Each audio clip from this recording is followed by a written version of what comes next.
الفل عليكم طبعا. صباح عليكم. وحشتوني والله جدا. عايزين قناة تكبر بيكم ودعم القناة ان شاء الله بيكم. عايز اقول على حاجة. هو تنسى الكلمة بتاعتنا: اللي يحبنا يشترك عندنا. صباح الخير، صباح الخير طبعا على اخواتي وحبايبي. طبعا حضراتكم شفتوا هزيمة نادي الزمالك امبارح 1-0 المصري.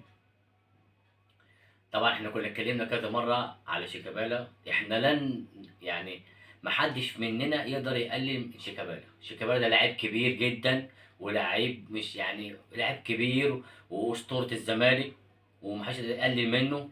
بس كفايه كده. كفايه كفايه كفايه كده في الملاعب. هو عشان خاطر ناس يعني ما تجيش عليه وناس تتخنق وتقول له اطلع اطلع بره الملعب. هو المفروض يعني عينار يبطل كوره، ما يلعبش كوره تاني. كفايه كده. يعني حتى لو هو الاداره عايزه تدي له اي حاجه، تقعدوا مثلا مع جهاز الفني بره، يدي يسخن اللعيبه، يتكلم معاهم كويس، يحمسهم. لكن عشان هو يلعب في الملعب، بصراحه كفايه. ده هو اتمسك وهو واقف محدش لمسه.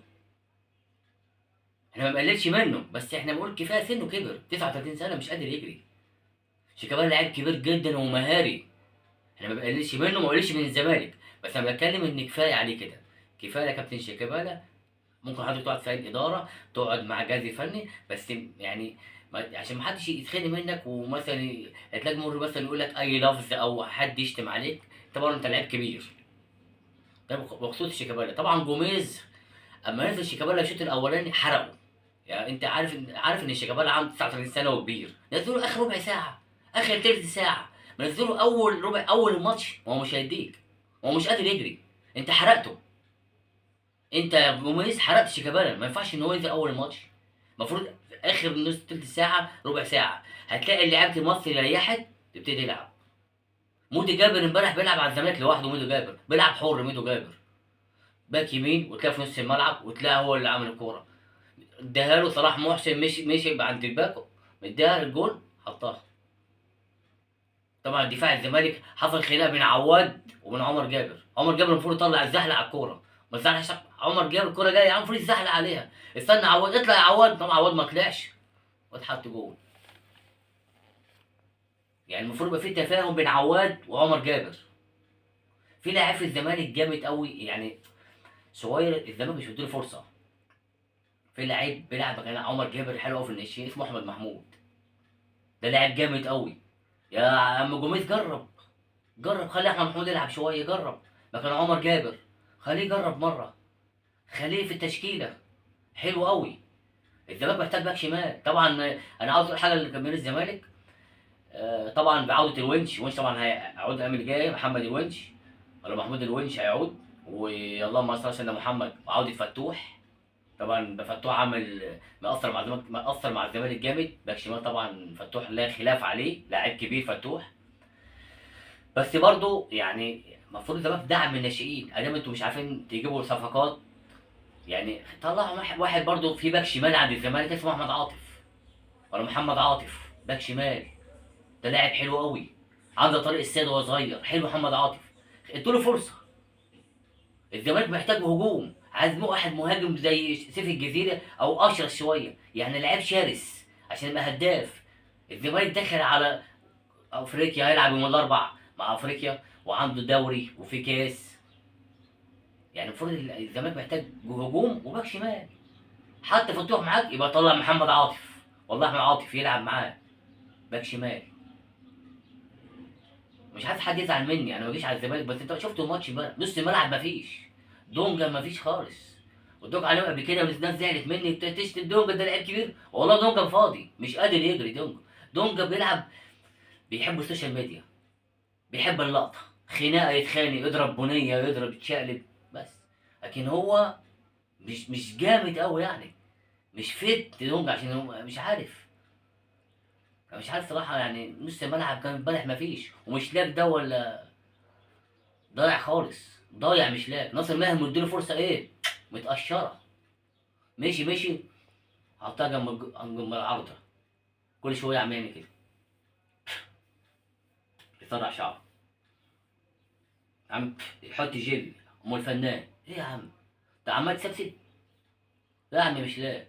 وانت يا عم جوميز قلت له هديك فرصه ان انت تلعبه، او مش لاك اللي انت عايز تقعده يناير. المفروض جماهير الزمالك والاداره تتحرك شويه. يناير داخل اجيب صفقات، امشي واحد اقعد واحد، يبقى امشي جو مش لاك ده واجيب لعيب احسن منه.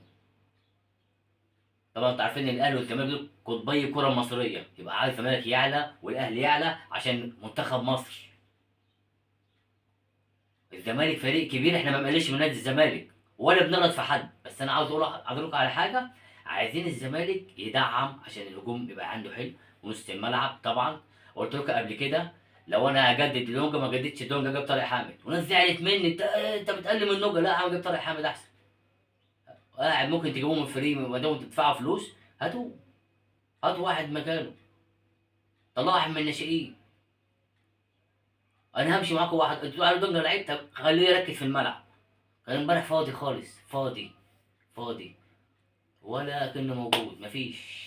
علي ماهر نص الملعب كله كان في ايده، هو عمال يلعب بالزمالك شطرنج ويلعب واللعبة تهاجم. ميدو جابر كان بيلعب الزمالك لوحده، ميدو جابر، وده ميدو جابر كان في الاهلي بيلعب الزمالك لوحده وصاروخ.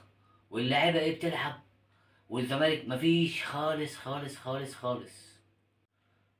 طبعا في خبر طبعا وقع على زيزو. طبعا زيزو امبارح ما لعبش خالص، خارج حسابات نادي الزمالك طبعا عشان خاطر التجديد، طبعا ما لعبوش.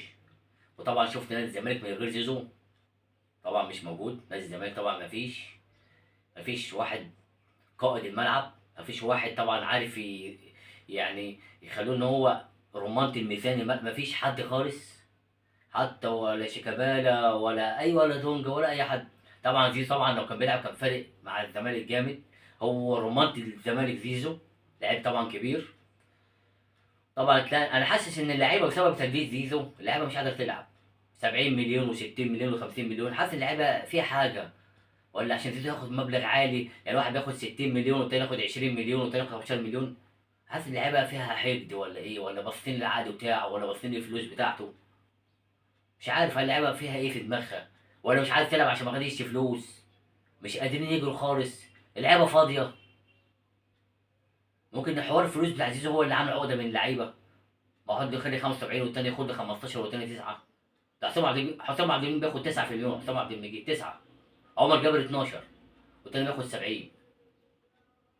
انا ما بقللش من زيزو، مش عايز فهمني غلط، هو زيزو لعيب كبير، بس بتكلم يعني ممكن تلاقي وسط لفلوس.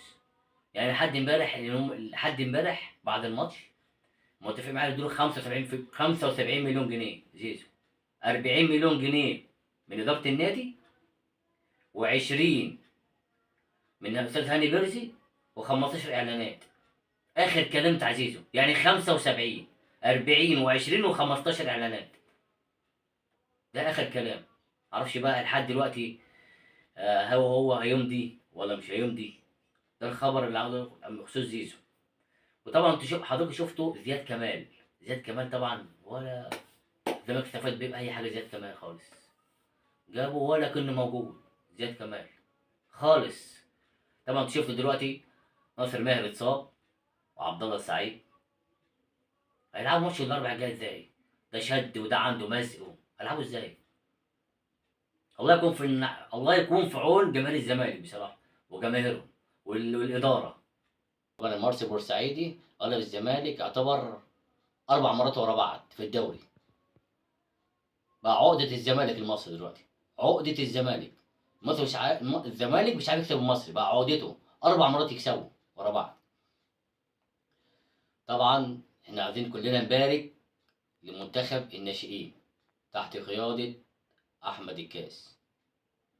طبعا كسبوا امبارح 7-1 منتخب الناشئين، وطبعا إن شاء الله تأهلوا لتصفيات أفريقيا المؤهلة لبطولة العالم لأول مرة. طبعا انتوا عارفين إن المنتخب كسب 7-1، وطبعا الفرقة طبعا لعبت بمستوى جميل، طلعت أول المجموعة، والحمد لله طبعا إن المنتخب شرف مصر كلها.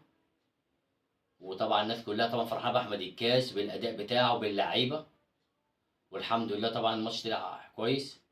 والسلام عليكم ورحمة الله وبركاته.